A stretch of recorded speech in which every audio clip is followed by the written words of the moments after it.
मेरा नाम राधिका है। मैं अभी 17 साल की हुई थी। मैंने अभी तक की पढ़ाई सरकारी स्कूल में की। इसके बाद पिताजी ने आगे की पढ़ाई रुकवा दी। मैं अपने पिता के साथ अकेली रहती थी। मेरे पिता एक किराना स्टोर की दुकान पर काम करते थे। वे अधिकतर पैसा शराब की दुकान पर जमा कर देते थे। हमारी ज़िंदगी जैसे तैसे गुजर रही थी। एक दिन मेरे पिता मुझे एक बड़े साहब के पास ले गए और मुझे गार्डन में पेड़ पौधों को पानी पिलाना और साफ़ सफाई का काम दिला दिए। इस तरह से मैं अपने 55 वर्षीय मालिक के यहाँ काम करने लगी। 55 वर्षीय मालिक अपनी उम्र के हिसाब से बहुत बड़े नहीं दिखते थे। उनके घर में उनके अलावा कोई नहीं था। मैं अभी भी युवा अवस्था में प्रवेश हुई थी। मैं दिखने में बहुत सुंदर थी, इसलिए कभी कभी मेरे मालिक भी 55 साल के होने के बावजूद भी वह 20 साल के लड़के की तरह मुझसे मजाक करते थे। लेकिन इससे मुझे जल्दी ही समझ आ गया कि वो क्या कर सकते हैं। यह मुझे पता नहीं था। मैं यहाँ मालिक के घर पौधों को पानी देती और झाड़ू पोछा करने का काम करती थी। मेरे मालिक की उम्र अभी 55 साल थी, लेकिन उन्होंने रोज़ जिम करके अपने शरीर को बहुत अच्छे से मेंटेन करके रखा हुआ था। आज शाम को पापा लेने नहीं आए। मैंने बाहर जाकर पापा का इंतज़ार किया, लेकिन पापा नहीं आए। बाहर गेट पर मालिक मेरे पास आए और उन्होंने कहा कि तुम्हारे पापा आज तुम्हें लेने नहीं आएंगे, इसलिए घर के अंदर आ जाओ। मुझे बताओ कि तुम्हारे पिताजी रात 6 बजे के बाद कहाँ जाते हैं। तभी मेरे दिमाग में आया कि शराब की दुकान पर नशे में धुत होकर वही पड़े होंगे। मुझे पता था कि यही हुआ होगा, इसलिए तो पापा अभी तक नहीं आए। तो फिर मैं मालिक के घर के अंदर चली गई। मेरे मालिक ने कहा कि अब खाने का वक्त हो गया है, इसलिए आओ मेरे साथ तुम भी खाना खा लो। फिर मैंने मालिक के साथ खाना खाने बैठ गई। खाना खाने के बाद रात को वह मुझे अंदर के कमरे में सोने को कह रहे थे, लेकिन मैं वहाँ सोने की बजाय हॉल में सो गई थी। सुबह मैंने मालिक से कहा, मालिक मेरे पापा को फ़ोन करके बुला दीजिए। उन्होंने तुरंत मेरे सामने फ़ोन लगाया, लेकिन पापा ने फ़ोन नहीं उठाया। मुझे समझ नहीं आ रहा था कि उन्होंने अपनी जवान बेटी को एक अनजान आदमी के साथ उसके घर कैसे अकेला छोड़ दिया। शाम को मैं मालिक से अनुरोध करके अपने घर ले जाने को बोली। जब मुझे मेरे घर पर लेकर आए तो घर पहुंचकर देखा कि हमारे घर पर ताला लगा हुआ था। मुझे नहीं पता था कि पापा कहाँ गए, इसलिए ना चाहते हुए भी मुझे फिर से मालिक के घर ही जाना पड़ा। 15 दिन बीत गया, लेकिन पापा मुझे लेने नहीं आए। मेरे मालिक बहुत अच्छे थे। उन्होंने मुझे अपने घर में बहुत अच्छे से मेरा ख्याल रखा। मालिक की पत्नी कुछ साल पहले मौत हो गई थी। आज मुझे मालिक बाज़ार लेकर गए और उन्होंने बताया कि आज जो कपड़े खरीदने हैं वह खरीद लेते हैं, क्योंकि तुम्हें स्कूल भी जाना होगा। फिर मालिक ने अच्छे से स्कूल में दाखिला करवा दिया। मैं पढ़ना चाहती थी, लेकिन पैसों की कमी के कारण मैं पढ़ नहीं पाई। दूसरे दिन से मैं रोज़ स्कूल जाने लगी। मालिक ने मेरा दाखिला शहर के एक अच्छे स्कूल में करवाया। जब से मैं स्कूल जाने लगी, तब से मालिक ने घर में एक और नौकर रख लिया। वह घर का सारा काम करता था और वहीं रहता था। मैंने कभी भी हालत के बारे में सपने में भी नहीं सोचा था जिस तरह मैं अब जी रही थी। मेरी पढ़ाई शुरू हुए 2 महीने हो गए थे। इन 2 महीनों में मुझ में बहुत कुछ बदलाव हो गया था। मैं अनपढ़ से शिक्षक और एक खूबसूरत लड़की बन गई थी। यह मेरी जीवन तिथियों में एक अलग ही बदलाव था। लेकिन मैं यह कभी नहीं सोची कि मेरे मालिक मेरे लिए यह सब क्यों कर रहा है। इसके पीछे का रहस्य जल्दी ही मेरे सामने आने वाला था, जिसका मुझे थोड़ा भी आभास नहीं था। देखते देखते महीने गुजर गए। अब मैं और भी खूबसूरत और जवान दिखने लगी थी। घर का नौकर हर रात सोने से पहले मेरे लिए बादाम का दूध लाता था। मेरे मालिक के कहे अनुसार ही हो रहा था। सुबह में मैं मालिक के साथ जिम में व्यायाम करती थी। एक दिन जिम में व्यायाम करते समय मालिक ने मुझसे कहा कि आज मैं तुम्हें दिखाऊंगा। मालिक ने मुझे उस तरह के व्यायाम दिखाना शुरू किया। इसी बीच घर का नौकर राहुल वहाँ आ गया। व्यायाम करते समय मालिक मेरी मदद कर रहे थे। मेरी कमर पर राहुल ने दूसरी ओर घुमा दिया। उसने मालिक से कहा, बाहर कोई मेहमान आया है। मालिक ने अभ्यास रोक दिया और राहुल से कहा, जब भी तुम आज के बाद अंदर आओगे तब दरवाज़ा खटखटाना। राहुल को इस तरह से अंदर आना मालिक को पसंद नहीं आया। मालिक के बाहर जाने के बाद वह मुझे अलग नज़रिए से देखने लगा था, लेकिन मैंने उसे नज़रअंदाज कर दिया और अपने कमरे में चली गई। कुछ देर बाद मैं स्कूल के लिए निकल गई। मैं अपने समय पर घर आ गई थी। उस घर में मैं अकेली थी। मैं घर गई तो मालिक मेरे लिए एक अच्छी सी ड्रेस लेकर आए थे। उन्होंने कहा, यह ड्रेस पहनो और तैयार हो जाओ, आज हमें बाहर एक पार्टी में जाना है। मैं वो ड्रेस पहनकर तैयार हो गई। मैं तैयार होकर बाहर आई तो मालिक मुझे एक अलग ही अंदाज में देख रहे थे। मैंने खूबसूरत राजस्थानी ड्रेस पहनी हुई थी और इस उम्र में मैं बहुत ही सुंदर लग रही थी। आज कुछ ज़्यादा ही खूबसूरत दिख रही थी। बस मालिक ने मेरे हाथ में अपना हाथ डाला और पार्टी के लिए निकल गए। पार्टी में उन्होंने मुझे अपने दोस्तों और रिश्तेदारों से मिलवाया। वह अपने कुछ मित्रों से खड़े होकर बातें कर रहे थे और मैं वॉशरूम में चली गई। थोड़ी देर बाद जब मैं वॉशरूम से बाहर आई तो मेरे मालिक का दोस्त मेरे पास आया और मेरी तरफ देखने लगा। मुझसे कहा कि तुम्हारे मालिक के पास बहुत दिमाग है, तुम्हारे जैसी लड़की बाहर हज़ारों रुपये खर्च करने पर भी नहीं मिलती। इस उम्र में तुम्हारे मालिक का यह तुम जैसी लड़की 55 साल के बूढ़े को तरातौज़ो करेगी। अपने मालिक के दोस्तों को यह सारी बातें सुनकर मुझे उस व्यक्ति पर बहुत गुस्सा आया। वह मेरी बात पर गुस्सा ना करते हुए मुझे जूस देने लगा। मैंने जूस लेने से इनकार किया, लेकिन उसने सॉरी बोलते हुए जूस का गिलास देने लगा। तब मैंने जूस ले लिया और जूस पीने लगी। जूस पीने के बाद मुझे बहुत चक्कर आने लगे। वही टेबल पर सर रख कर सो गई। अगली सुबह जब मैं उठी तो मैं खुद को अपने कमरे में देखी। अपने हाथ पर खून जैसी एक खरोच भी देखी। मैं उठकर बेड पर बैठ गई। फिर राहुल मेरे कमरे में नाश्ता लेकर आया, जो कि पहले कभी ऐसा नहीं हुआ था। वह मुझे शक भरी नज़रों से देख रहा था। मैं उससे बात करने जा रही थी कि तभी मालिक मेरे कमरे में आ गए। उन्होंने मुझसे कहा, राधिका क्या तुम ठीक हो?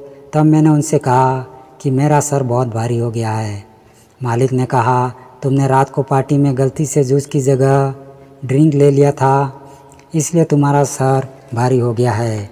इसी परेशानी की वजह से आज मैं स्कूल नहीं गई। आज पूरे दिन अपने रूम में सोती रही। सुबह से रात हो गई, फिर रात को सो नहीं पा रही थी क्योंकि मैं अपने कमरे की लाइट बंद करके लेटी रही।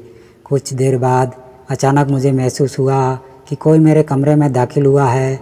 मैंने धीरे से आंखें खोली तो मालिक को सामने आते देखा। मुझे कमरे में जागते हुए देखकर वह कमरे से बाहर चले गए। मुझे समझ नहीं आया कि उन्होंने ऐसा क्यों किया। मैं अपने पिता के बारे में उनसे पूछती रही, लेकिन मालिक हमेशा यही कहते थे कि मैं उन्हें ढूंढ रहा हूँ। मुझे हर रात अपने पिता की याद आती थी। आज भी मुझे अपने पापा की बहुत याद आ रही थी। उनकी यादों में ही कब नींद आ गई पता ही नहीं चला। ऐसे ही कुछ दिन बीत गए। फिर एक दिन मालिक मुझे 10 दिन के लिए कहीं घुमाने ले गए। वहाँ पर हम बहुत घूमे और बहुत मस्ती किया। मुझे कभी कभी लगता था कि मालिक मेरे माता पिता की कमी को पूरा करने की कोशिश कर रहे हैं, लेकिन मालिक के मन में मेरे प्रति कुछ अलग ही भावनाएं थी और अब मुझे अजीब सी नज़रों से देखने लगे थे। वह घूमने के लिए थाईलैंड गए हम घूमने के लिए थाईलैंड गए हुए थे। मैंने वहाँ साउथ इंडियन डोसा खाया। वहाँ मेरा और मालिक का एक ही कमरा था। जब मैं रात को डांसिंग शो देखने गई तो मालिक ने मुझे तैयार करने में मदद की। उन्होंने कहा, राधिका तुम बहुत खूबसूरत हो और मैं तुम्हें हमेशा खुश रखूँगा। मालिक का मेरे प्रति परवाह देखकर मुझे बहुत खुशी हुई। थाईलैंड में 10 दिन कैसे बीत गए पता ही नहीं चला। जब हम घर वापस आए तो मैंने आते ही राहुल को मिठाई का एक डब्बा दिया। राहुल इस छोटी सी मिठाई के डब्बे से खुश हुआ। आज रात भी मैंने मालिक को अपने कमरे में आते देखा। मुझे समझ में नहीं आ रही थी कि वह हर रात मेरे कमरे में क्यों आते हैं। अगले दिन जब मैं नाश्ते के लिए बैठी थी तब घर में राहुल बहुत खुश नज़र आ रहा था। मैं बहुत थका हुआ था मैं बहुत थका हुई थी। मैं बहुत थका हुआ महसूस कर रही थी। मुझे देखकर राहुल बोला, राधिका जी आप बहुत थकी हुई लग रही है। रात को मालिक आपके कमरे में आए थे, इसलिए शायद आप थक गई होगी। मैंने उससे कहा, तुम क्या कहना चाहते हो? मेरे इतना कहते ही राहुल बोला कि मुझे माफ़ करें, गलती से मेरे मुंह से ये सब निकल गया। मुझे लगा कि राहुल मुझसे कुछ कहना चाह रहा है। ऐसे बातें किया करता जो मेरी समझ से बाहर होती थी। मैं उसके बातों को नज़रअंदाज करना ही बेहतर समझी, इसलिए मैं उसे नज़रअंदाज करके स्कूल के लिए निकल गई। मैंने आज पूरा दिन स्कूल में बिताया और अपने पापा के लिए ग्रीटिंग कार्ड बना रही थी, क्योंकि आज मेरे पिता का जन्मदिन था। पिताजी की याद में आज मैं अच्छे से खाना नहीं खाई और बीच में खाना छोड़कर अपने कमरे में चली गई। पिताजी की याद में मुझे रोना आ रहा था। तभी मालिक मेरे कमरे में आए और मुझे रोता देखकर मुझसे पूछा, क्या राधिका तुम रो क्यों रही हो? मैंने कहा, मालिक मुझे पापा की बहुत याद आ रही है। आज उनका जन्मदिन है और मैंने उनके लिए एक ग्रीटिंग कार्ड भी बनाई है। ग्रीटिंग कार्ड देखकर मालिक मुझसे बोले, चलो मैं तुम्हारे पापा के पास ले जाऊंगा। फिर मालिक ने बिना कुछ कहे मेरे आंसू पोंछने लगे। थोड़ी देर बाद वह मेरे कमरे से बाहर चले गए, इसलिए मैं भी उठकर कमरे से बाहर चली गई और जाकर थोड़ा पानी पिया। मैंने रसोई की खिड़की से बाहर देखा तो वहाँ मैंने मालिक और किसी आदमी को देखा जो अपने शरीर पर कंबल ओढ़े हुए था। वह दोनों आपस में बातें कर रहे थे तथा कुछ ही देर बाद मालिक ने उसे पैसों की गड्डी थमाते हुए दिखे। मैंने ध्यान से देखा तो वह कंबल वाला व्यक्ति कोई और नहीं बल्कि मेरे पिताजी थे। लेकिन इतना पैसा क्यों ले रहे थे मुझे समझ नहीं आ रहा था कि मैं अपने पिता की याद में रोज़ रोती हूँ कि मेरे पिताजी मुझसे मिलने की अनुमति मिले, लेकिन मालिक उन्हें इतना पैसा क्यों दे रहे थे। यह सब क्या चल रहा था? मेरे और मेरे मालिक के बीच मुझे कुछ भी समझ में नहीं आ रहा था। मैं सोची कि पापा को आवाज़ दूँ। तभी पापा वहाँ से पैसे लेकर चले गए। मालिक भी घर आने लगे थे। मालिक के घर के अंदर आने से पहले मैं जल्दी से अपने कमरे में जाकर सो गई। कुछ देर बाद मालिक घर के अंदर आ गए। फिर वह मेरे कमरे में आए। उस समय मैं अपनी आंखें कसकर बंद कर दी थी। मालिक मेरे कमरे में आकर मेरे चेहरे पर हाथ फेरने लगे थे। थोड़ी देर मेरे शरीर को छूने के बाद जैसे ही वो कमरे से बाहर निकले, मैं कांपने लगी। पिछले कुछ महीनों से मालिक मेरे साथ क्या कर रहे थे? मीठी मीठी बातें करके मुझे अपने कमरे में क्यों रखा हुआ है? अब मेरे सामने कई सवाल खड़े हो गए थे। मैं आज रात 2 बजे सोई थी क्योंकि मैं यही सब सोच रही थी। सुबह जब मैं उठी तो मेरा शरीर बुखार से तप रहा था। फिर मालिक ने डॉक्टर को घर बुलाया और घर पर ही मेरा चेकअप कराया है। डॉक्टर ने मुझे कुछ दवाई दी और चले गए। मालिक आज ऑफिस नहीं गए और वे सारा दिन मेरा पीछा करते रहे। उन्होंने मुझसे कहा, तुम इस तरह बीमार कैसे हो सकती हो? मेरे लिए जल्दी से अच्छा होना पड़ेगा। फिर 5 दिनों के बाद मैं बेहतर होने लगी और मालिक को रात में मिलते देखी थी। मैंने मालिक से इस बारे में अभी तक नहीं बताया क्योंकि मैं उनकी सच्चाई जानना चाहती थी। मेरी रातों की नींद हराम हो चुकी थी और हर सुबह मुझे थकान महसूस होती थी। मैं आज रात को जब सोई हुई थी तो हमेशा की तरह आज भी आधी रात को मेरे कमरे का दरवाज़ा खुला। कमरे में 0 बल्ब की रोशनी जल रही थी, बाकी सब कुछ अंधेरा था। अभी दरवाज़ा खुला और फिर बंद हो गया था। कुछ ही पल में लगा कि कोई मेरे बगल में सो रहा है। अचानक मुझे अपने शरीर पर एक हाथ रहता हुआ महसूस हुआ। धीरे धीरे हदें पार हो रही थी। मैंने जल्दी से उठकर कमरे की लाइट जला दी। मौत को अपने बिस्तर पर लेटा देखा। गुस्से से मैंने उससे पूछा, तुम मेरे साथ क्या कर रहे थे? इतना कहते ही राहुल चौंक गया। मैंने उससे कहा, मैं तुम्हारी यह हरकत मालिक को बताऊंगी। मुझे इतना कहते ही राहुल के मुंह से निकल गया कि हर रात खुशी खुशी अपने मालिक के साथ रात बिताती हो। अगर तुम मेरे साथ बिताओगी तो क्या हो जाएगा? उसके इतना कहते ही मैंने उससे कहा, तुम क्या बात कर रहे हो? उसने बोलना शुरू किया, मैं रोज़ रात को देखता हूँ और देखकर चला जाता हूँ। मैं सब कुछ समझता हूँ कि तुम कौन हो। मैं जानता हूँ कि तुम भी मालिक की एक नौकरानी है और मैं एक नौकरानी पर ऐसी दया कोई नहीं करता। तुम्हारी खूबसूरती का फ़ायदा उठाया है। तुम उस बूढ़े आदमी के लिए एक अच्छी दिल बहलाने वाली साथी है। उसका अपने शब्दों पर कोई नियंत्रण नहीं था। उस समय मैंने भी अपने हाथ का नियंत्रण खो दिया और मैंने राहुल के कान के नीचे बजाते हुए उसे अपने कमरे से बाहर निकाल दिया। वह मेरे साथ क्या कर रहा था, मैं मालिक की भावनाओं को जानने के लिए उस समय गीले बालों पर परफ्यूम स्प्रे और एक छोटी ड्रेस पहनकर उनके कमरे में गई। उनके कमरे में हर तरफ अंधेरा था। उस अंधेरे में रोशनी डालने के लिए वहाँ धीरे धीरे मालिक के करीब गई।